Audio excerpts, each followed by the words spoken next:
I've been driving long-haul trucks for almost 20 years. When you spend enough nights alone on empty highways, you learn there are rules. Most of them aren't written anywhere. Don't stop at abandoned gas stations after midnight. Don't trust roads that don't appear on your GPS. And never pick up hitchhikers. At least, that's what old truckers always told me. I used to laugh at those stories. Ghosts, phantoms, women in white, just campfire tales for lonely men. Then came October 14th, the night that changed my mind forever. It was raining harder than I'd ever seen. Sheets of water slammed against my windshield as I drove through the mountains of northern Pennsylvania. The road was nearly empty. No cars, no houses, nothing but darkness and rain. I remember checking the dashboard clock. 11:47 p.m. I was 40 miles from my next delivery stop. And that's when I saw her, standing on the shoulder, alone. At first, I thought my eyes were playing tricks on me. The rain was so heavy I could barely see beyond my headlights. But there she was, a young woman, maybe 20 years old, long dark hair, pale skin, wearing a gray jacket. She stood completely still beside the road. No umbrella, no vehicle nearby, nothing. As I got closer, I noticed something strange. She wasn't waving. Most hitchhikers wave. They try to get your attention. She simply stood there, watching. For reasons I still can't explain, I slowed down. The truck hissed as I pulled onto the shoulder. She walked to the passenger door. No smile, no relief, no gratitude, just silence. I unlocked the door. She climbed inside, and the moment she sat down, a chill spread through the cab. I immediately cranked up the heater. The temperature gauge said it was working perfectly, but somehow the truck felt colder, much colder. "Where are you headed?" I asked. She stared through the windshield. "Red Oak Road." Her voice was barely above a whisper. "That's about 40 miles from here." She nodded. That was it. No conversation, no small talk, just silence. For several miles I tried making conversation. Nothing worked. She answered every question with one or two words. I eventually gave up. That's when I noticed something odd. Her clothes, they were dry, completely dry.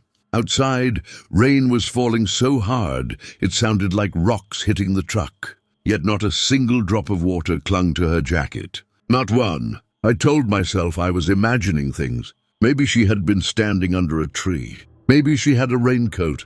Maybe. But deep down I knew that wasn't true. Midnight came and went. The highway twisted through endless forest. The farther we drove, the quieter she became. Then something happened. I glanced toward her, and for a split second, I thought she wasn't there. The seat looked empty. I blinked. She was sitting there again, motionless, looking forward. My heart skipped a beat. I gripped the steering wheel tighter. The cab suddenly felt suffocating. I turned on the radio. Static. Nothing but static. I switched channels. More static. Every station was dead. The girl slowly turned her head, not toward me, toward the radio.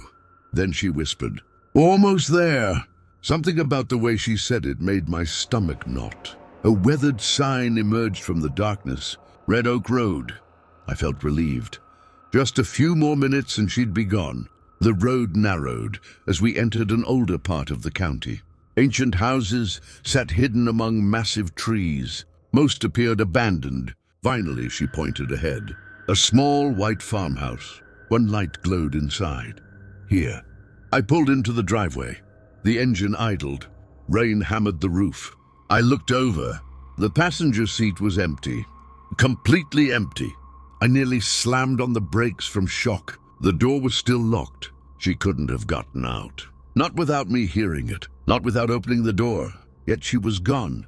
Vanished. For several moments I just sat there, trying to convince myself there had to be an explanation. Maybe she slipped out while I wasn't looking. Maybe. But none of it made sense. Finally, curiosity got the better of me. I stepped out into the rain and approached the farmhouse. The porch creaked beneath my boots. I knocked. A minute passed. Then the door opened. An elderly woman stood inside. Gray hair, tired eyes. She looked surprised to see me. "Can I help you?" I hesitated. This is going to sound strange. Then I described the girl, every detail.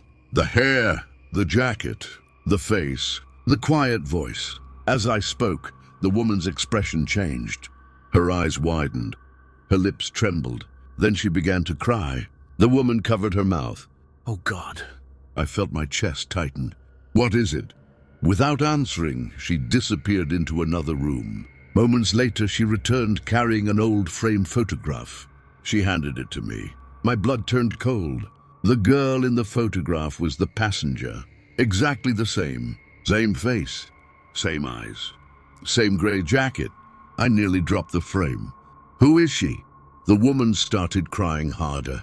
"That's my daughter." A terrible silence followed. Then she spoke words I'll never forget. "She died 14 years ago tonight." The woman invited me inside. The storm raged beyond the windows. She sat at the kitchen table and told me everything. 14 years earlier, her daughter had been driving home during a storm. A truck lost control on the highway. The collision killed her instantly. She never made it home. The accident happened less than a mile from where I'd picked up the hitchhiker, the exact same stretch of road. The woman looked at me. "You're not the first driver." A chill ran down my spine. "What do you mean?" She wiped tears from her eyes. "Every year." I stared. She nodded. "Every year on the anniversary, truck drivers arrive here. They describe my daughter. They say they picked her up. They say she asks to come home." My heart pounded. "How many?" The woman looked toward the photograph. 7. I was number 8. I should have left then, but one question haunted me. I told the woman about the strange cold, the silent radio, the disappearing act. She listened carefully. Then she said something even more disturbing. "Did she say anything unusual?" I thought for a moment. Only 3 words. "Almost there."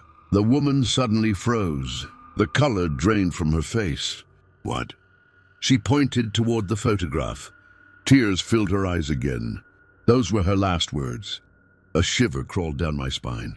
The room felt colder, much colder, as if someone else was standing nearby, listening, watching. I left the farmhouse around 2 a.m. The rain had finally stopped. The road was quiet, empty. I drove in silence for several miles, trying to process everything. Then I glanced at the passenger seat. Something caught my eye.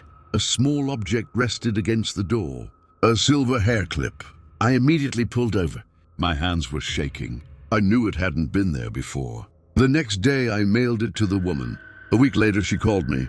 Her voice broke when she spoke. The hair clip belonged to her daughter. She had worn it the night she died. To this day, I still drive long-haul routes. I still spend nights on lonely highways. But I never pick up hitchhikers anymore.